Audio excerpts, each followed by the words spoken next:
Bueno, creo que en lo que va de un año, el gobierno ha demostrado y sigue insistiendo en que necesita el estado de excepción para poder mantener controlado el tema de las pandillas. Creo que hay que seguirlo aprobando si el Ministerio de Justicia y Seguridad Pública y la Policía Nacional Civil establece que lo necesitan. Esto es una necesidad.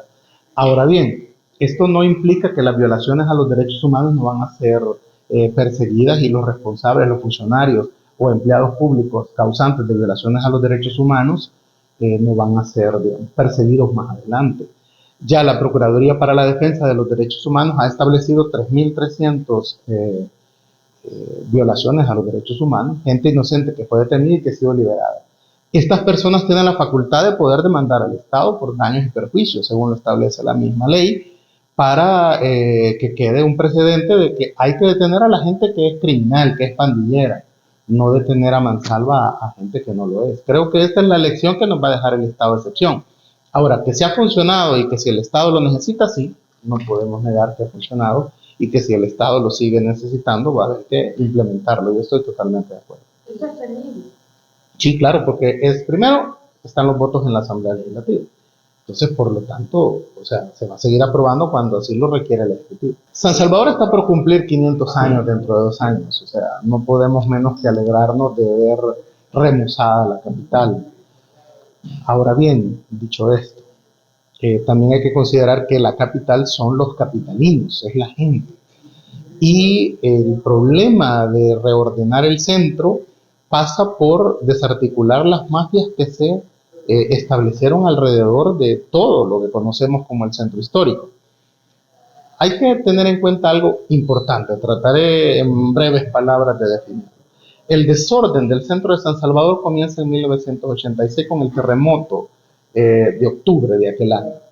Esta situación se dio porque el alcalde en ese momento había comenzado a diseñar zonas peatonales y desafortunadamente ocurrió el terremoto y todas las ventas que quedaron pues, sin local y que se cayó todo el centro de San Salvador pasaron a las calles.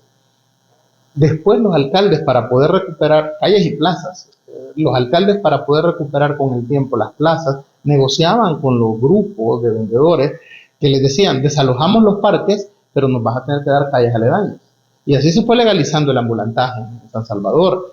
Con el tiempo las familias tenían hijos, les daban un local a sus hijos, a las esposas de sus hijos, y se fue armando toda una especie de control territorial por parte de los vendedores ambulantes. Nadie niega que es un problema social que también hay que atender, la falta de trabajo. Pero también tenemos que acostumbrar a la gente que tiene que entrar a los mercados a comprar. Que es lo que nos, o sea, y que no es comodidad que se suban vendedores a los autobuses cuando lo lógico es bajar nosotros a los centros comerciales o a los mercados a comprar, digamos, lo que necesitemos. Eso creo que se ha perdido por la comodidad de que usted va en la calle y va desde la ventana comprando cosas. O no necesita entrar a ningún local para poder llevar los aperos para su hogar.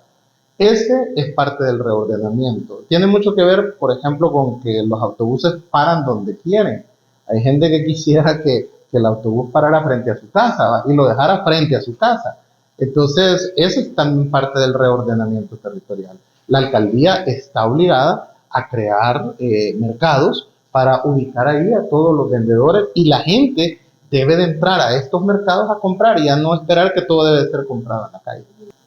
Había una tradición con cada alcalde y era que cuando tomaba posesión se tenía que reunir con estos grupos y los grupos le decían, ¿usted va a negociar o va a pelear?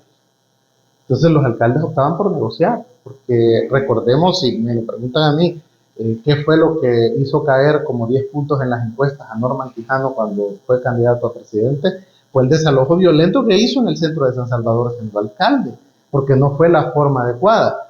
Hoy lo está haciendo sin violencia Mario Durán y creo que le ha resultado efecto. Evidentemente el estado de excepción ayuda, ¿no?, a que la gente no se rebele porque sabe que puede ser detenida. Pero se demuestra que el desalojo era posible sin usar violencia. Ahora el tema es más mercados. Hay que construir más mercados para albergar hasta.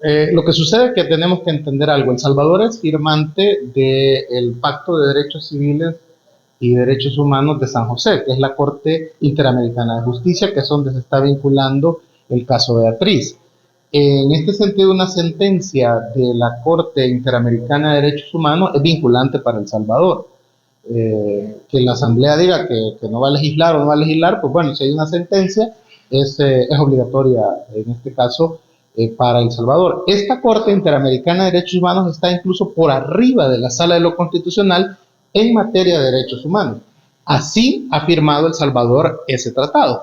Ahora, si El Salvador no quiere reconocer a la Corte Interamericana de San José, pues debe de renunciar al tratado, debe de denunciarlo y debemos de abandonarlo. Así sería, digamos, el procedimiento legal. Dicho esto, es comprensible que el tema del aborto genere, pues, un debate encontrado en El Salvador, porque lo primero que tenemos que definir es, para mí, ¿qué es el aborto? ¿Es un tema penal? ¿Es un tema moral? ¿Es un tema religioso? ¿Es un tema médico? ¿Es un tema de delito? Entonces, quizás la mayoría de la gente cree que es un tema moral y religioso.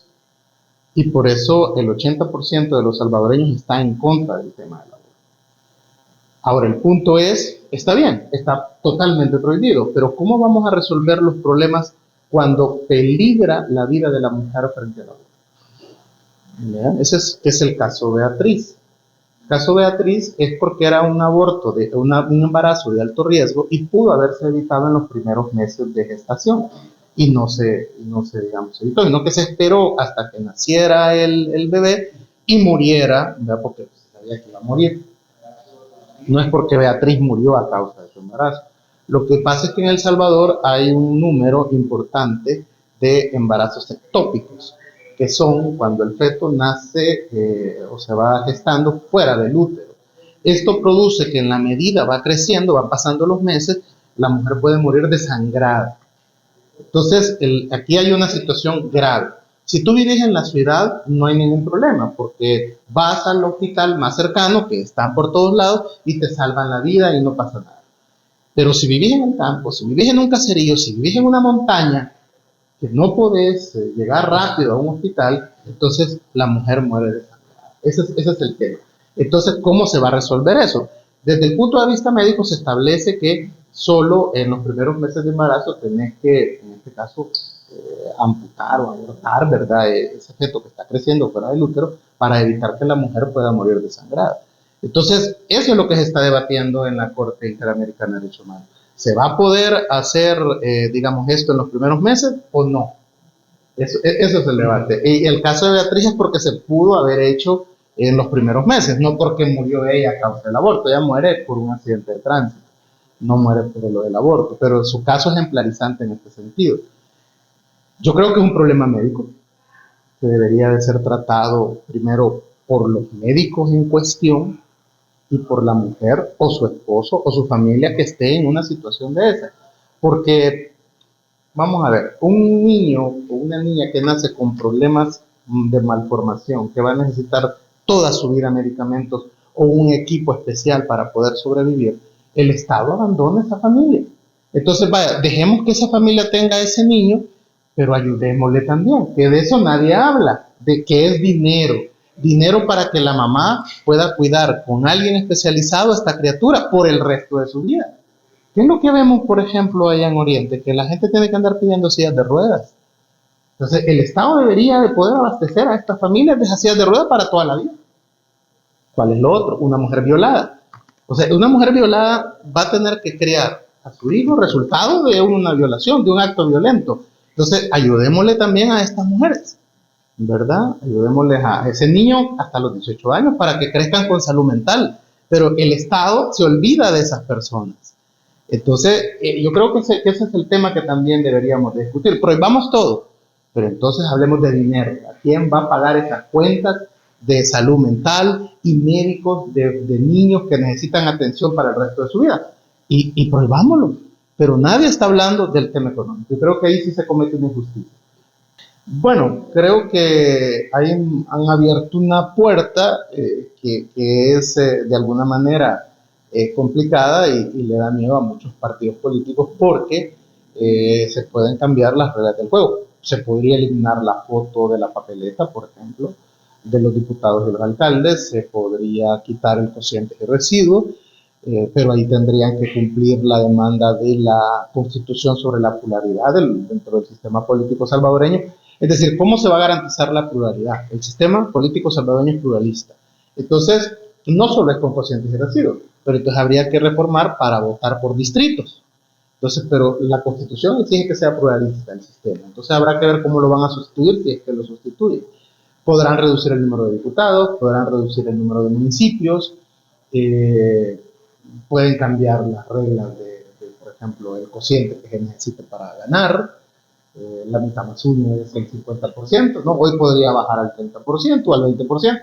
Entonces, todo esto genera, obviamente, inseguridades dentro de los partidos políticos y es natural que se generen, porque si ya quedaba claro que antes de un año no se podía cambiar las reglas, hoy sí se puede cambiar. Lo que tendríamos que esperar es, digamos, sabiduría, prudencia, certeza y lógica por parte de la Asamblea Legislativa para no dar sorpresas meses antes de que quitas, por ejemplo, el rostro de las papeletas, cuando en la actualidad la mayoría de salvadoreños vota por rostro. Entonces eso es, digamos, lo que tendríamos que esperar para que no haya señalamientos al final de que el proceso electoral del 2024 tuvo vicios de fraude, que es lo que todo el mundo debe tratar de evitar. Pues más que positivo o negativo, yo diría que es una realidad política y que los que vamos a participar en el proceso del 2024 tenemos que jugar entendiendo, por ejemplo, que va a haber reducción de municipios, entendiendo que va a haber reducción de diputados, de que pueden desaparecer los cocientes y residuos. Creo que si te sometes al proceso electoral tenés que entender que esas como que son las reglas, ¿verdad? Y tenés que diseñar estrategias electorales para competir en ese marco legal que se está estableciendo.